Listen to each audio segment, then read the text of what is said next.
오늘 거인의 가르침 시작합니다. 구독과 좋아요는 저에게 큰 힘이 됩니다. 여러분은 아마도 자신보다 더 우월한 사람을 보고 열등감과 시기심을 느낀 적이 있을 겁니다. 이러한 감정을 독일의 철학자 니체는 르상티망이라고 불렀습니다. 르상티망은 약자가 강자에 대해 느끼는 원한, 증오, 부러움, 시샘 등의 부정적인 감정을 통칭하는 말입니다. 르상티망은 자신의 능력이나 상황에 대해 만족하지 못하고 타인의 능력이나 상황에 대해 과대평가하는 경우 발생합니다. 이때 자신과 타인의 차이를 인정하지 못하고 타인을 비난하거나 부정하며 자신의 가치 체계를 정당화하려고 합니다. 이것은 자신의 책임을 회피하고 타인을 적대시하는 태도입니다. 니체는 르상티망이 노예의 도덕을 만들어낸다고 주장했습니다. 노예의 도덕이란 자신의 약점을 인정하지 않고 타인의 우수성을 부정하거나 폄하하며 자신의 가치체계를 정당화하는 도덕입니다. 노예의 도덕은 자신의 삶을 개선하거나 발전시키기보다는 타인의 삶을 저해하거나 파괴하려는 도덕입니다. 니체는 이러한 도덕을 비판하고 자신의 삶을 책임지고 타인의 삶을 존중하며 자신의 가치 체계를 창조하는 도덕을 주장했습니다. 이 도덕을 주인의 도덕이라고 부릅니다. 이번 영상에서는 니체의 르상티망과 노예의 도덕, 주인의 도덕에 대해 알아보고 이러한 개념들이 우리의 삶과 사회에 어떤 영향을 미치는지 알아보겠습니다. 또한 니체의 철학을 통해 우리가 어떻게 르상티망을 극복하고 노예의 도덕에서 벗어나서 주인의 도덕을 실천할 수 있는지에 대해 고민해 보겠습니다. 르상티망이란 프랑스어로 약자가 강자에게 품는 질투, 증오, 열등감 등이 뒤섞인 감정이라는 뜻입니다. 니체는 이러한 르상티망을 가진 사람들이 자신의 상황을 개선하기 위해 용기 있게 행동하지 않고 대신 르상티망의 원인이 된 가치기준을 바꾸거나 반대로 주장하여 자신을 위로하려고 한다고 말했습니다. 그는 이를 노예의 도덕이라고 부르며 기독교의 윤리를 대표적인 예로 들었습니다. 니체에 따르면 고대 로마 제국의 지배하에 있던 유대인들은 빈곤과 고통에 시달리면서 부와 권력을 가진 로마인들을 선망하고 증오했습니다. 하지만 그들은 현실을 바꾸기 어려웠기 때문에 자신들의 가난함과 약함을 덕목으로 승화시키고 로마인들의 풍요와 강함을 악으로 규정하려고 했습니다. 그들은 신을 만들어 로마인들은 이 세상에서는 행복하나 저 세상에서는 고통받을 것이고 유대인들은 이 세상에서는 고통받으나 저 세상에서는 행복할 것이라고 믿었습니다. 이렇게 유대인들은 르상티망의 원인이 된 가치기준을 뒤바꾸어 자신들을 위로하고 정당화하려고 했습니다. 니체는 이러한 노예의 도덕이 서구 유럽 사회의 주된 도덕 체계가 되었다고 비판했습니다. 그는 이런 도덕이 인간의 본성을 왜곡하고 약화시키며 삶을 부정하는 영혼의 병이라고 말했습니다.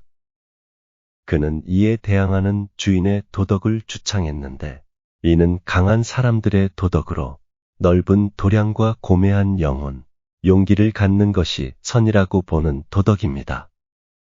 이는 삶을 긍정하고 창조하는 영혼의 힘을 갖게 한다고 니체는 주장했습니다. 이제 현대사회에서 나타나는 르상티망의 예시를 알아봅니다. 이솝우화의 여우와 신포도는 르상티망의 대표적인 사례입니다.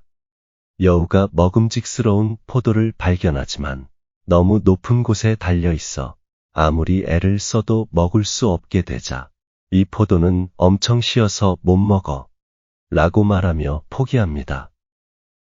여우는 자신의 무력함을 인정하지 않고 포도의 가치를 낮추어 자신을 위로하려고 합니다. 니체는 기독교의 윤리는 르상티망의 결과로 나타난 노예의 도덕이라고 비판했습니다. 기독교는 부와 권력을 가진 사람들을 악으로 규정하고 가난하고 약한 사람들을 선으로 승화시켰습니다. 예수께서 낙타가 바늘길을 통과하는 것이 부자가 천국에 들어가는 것보다 쉽다거나 마음이 가난한 자는 복이 있나니 천국이 저희 것이며 라고 말씀하신 것은 르상티망의 원인이 된 가치기준을 뒤바꾸는 예시입니다. 그러면 르상티망을 가지고 있는 사람들은 이를 어떤 식으로 해결할까요? 옆집의 부자를 보고 시기심을 느낀 사람은 두 가지 대응법 중 하나를 취할 수 있습니다.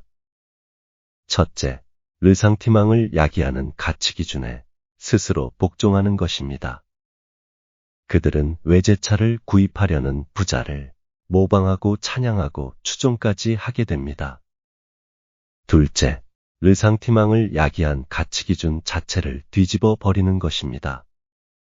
그들은 외제차를 구입하는 것은 사치와 다름없고 부자는 돈이 많아도 절대로 행복하지 않다고 가치 자체를 완전히 뒤엎어버립니다.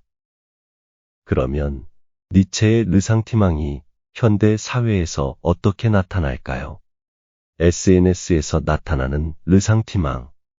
SNS에서는 타인의 삶을 보여주는 사진이나 글을 통해 자신보다 행복하거나 성공적인 사람들을 볼 수 있습니다. 이때 르상티망을 가진 사람들은 그들을 선망하고 증오하면서 그들의 삶을 인정하지 않고 비난하거나 폄하하려고 합니다. 또는 자신의 삶을 개선하기 위해 노력하지 않고 대신 SNS에서 자신의 삶을 과장하거나 거짓으로 꾸며서 자신을 위로하려고 합니다. 정치적인 측면에서의 르상티망. 정치에서는 자신의 이념이나 입장과 다른 사람들을 보게 됩니다. 이때 르상티망을 가진 사람들은 그들을 적대시하고 증오하면서 그들의 의견을 인정하지 않고 비난하거나 공격하려고 합니다. 또는 자신의 이념이나 입장을 개선하기 위해 논리적으로 토론하지 않고 대신 르상티망의 원인이 된 가치 기준을 뒤바꾸거나 반대로 주장하여 자신을 위로하려고 합니다. 경제적인 측면에서의 르상티망. 경제적으로 자신보다 부유하거나 성공적인 사람들을 보게 됩니다. 이때 르상티망을 가진 사람들은 그들을 선망하고 증오하면서 그들의 부와 성공을 인정하지 않고 비난하거나 부정하려고 합니다. 또는 자신의 부와 성공을 향상시키기 위해 노력하지 않고 대신 르상티망의 원인이 된 가치 기준을 뒤바꾸거나 반대로 주장하여 자신을 위로하려고 합니다. 이러한 르상티망의 결과로 나타나는 현상은 다음과 같습니다. 첫째, 도덕적 가치 체계를 왜곡시킵니다. 르상티망을 가진 사람들은 자신과 대립되는 가치를 악으로 규정하고 자신의 가치를 선으로 승화시킵니다. 앞서 말한 것처럼 기독교의 윤리는 르상티망의 결과로 나타난 노예의 도덕이라고 니체는 비판했습니다. 기독교는 부와 권력을 가진 자들을 악으로 규정하고 가난하고 약한 자들을 선으로 승화시켰습니다. 둘째, 자기 합리화와 핑계를 만들어냅니다. 르상티망을 가진 사람들은 자신의 실패나 불만족에 대해 책임을 지지 않고 타인이나 환경이나 운으로 그 책임을 돌립니다. 예를 들어 시험에 불합격한 사람은 자신의 공부 부족을 인정하지 않고 시험 문제가 너무 어려웠다거나 채점이 공정하지 않았다고 말합니다. 셋째, 질투와 증오감을 드러냅니다. 르상티망을 가진 사람들은 자신보다 우수하거나 행복한 사람들을 선망하고 증오합니다. 그들은 상대의 성공을 인정하지 않고 비난하거나 폄하하려고 합니다. 넷째, 패배주의와 허무주의를 갖게 됩니다. 르상티망을 가진 사람들은 자신의 삶에 대해 냉소적이고 자포자기적인 태도를 취하게 됩니다. 그들은 자신의 약점을 극복하기 위한 노력을 기울이지 않고 신이나 행운의 힘을 바라게 됩니다. 그들은 자신의 삶이 의미 없고 희망 없다고 생각하게 됩니다. 르상티망을 극복하기 위한 방안은 다음과 같습니다. 첫째, 자신의 감정을 인식하고 분석합니다. 르상티망은 복잡한 감정으로 질투, 원한, 증오, 열등감, 불안, 두려움 등이 뒤섞여 있습니다. 이러한 감정은 자신의 인식과 판단을 왜곡하고 현실과 거리가 먼 생각을 하게 만듭니다. 따라서 르상티망에 휘말리지 않으려면 자신이 무엇을 느끼고 왜 그런 감정이 생겼는지, 그 감정이 합리적인지, 그 감정을 표현하는 방법이 적절한지 등을 스스로 반성하고 분석해야 합니다. 둘째, 자신의 가치와 목표를 확립하고 추구합니다. 르상티망은 타인의 가치와 비교하고 경쟁하려는 욕구에서 비롯됩니다. 하지만 타인의 가치는 자신의 가치와 다를 수 있으며 타인의 성공은 자신의 실패가 아닙니다. 따라서 르상티망을 극복하려면 자신이 무엇을 중요하게 생각하고 무엇을 이루고 싶은지, 어떤 삶을 살고 싶은지 등을 명확히 정하고 그에 맞는 행동과 노력을 기울여야 합니다. 셋째, 타인의 우수성을 인정하고 그들의 장점을 배웁니다. 르상티망은 자신보다 우수하거나 행복한 사람들을 선망하고 증오하면서 그들의 성공을 인정하지 않고 비난하거나 폄하하려는 태도입니다. 이러한 태도는 자신의 성장을 방해하고 타인과의 관계를 악화시킵니다.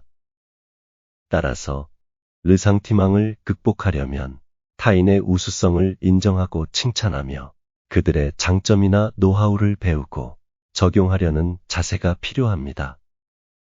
넷째, 자신의 장점과 성취를 인식하고 자신감을 키워나갑니다. 르상티망은 자신의 약점과 실패에 집착하면서 자신의 장점과 성취를 간과하거나 과소평가하는 경향이 있습니다. 이러한 태도는 자신의 자신감을 떨어뜨리고 자신의 삶에 대해 만족하지 못하게 만듭니다. 따라서 르상티망을 극복하려면 자신이 가진 장점이나 특기를 인식하고 발전시키며 자신이 이룬 성취를 인정하고 칭찬하려는 습관이 필요합니다. 다섯째, 긍정적인 사고와 태도를 갖습니다. 르상티망은 부정적인 사고와 태도로 인해 발생하고 유지됩니다.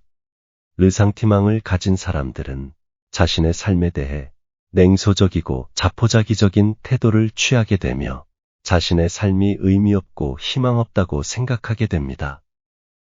따라서 르상티망을 극복하려면 긍정적인 사고와 태도를 갖는 것이 중요합니다. 긍정적인 사고와 태도는 자신의 삶을 긍정하고 자신의 잠재력을 발휘하고 자신의 행복을 증진시킵니다. 지금까지 르상티망을 극복하기 위한 방안을 말해보았습니다. 르상티망은 인간의 본성에 깊이 뿌리박힌 심리이므로 쉽게 없앨 수 있는 것은 아닙니다. 하지만 위에서 제시한 방안들을 꾸준히 실천하면 르상티망을 줄이고 자신의 삶을 개선할 수 있을 것이라고 생각합니다. 오늘의 거인의 가르침은 여기까지입니다. 이 영상이 여러분의 삶에 도움이 되기를 바라며 다음 영상에서 뵙겠습니다.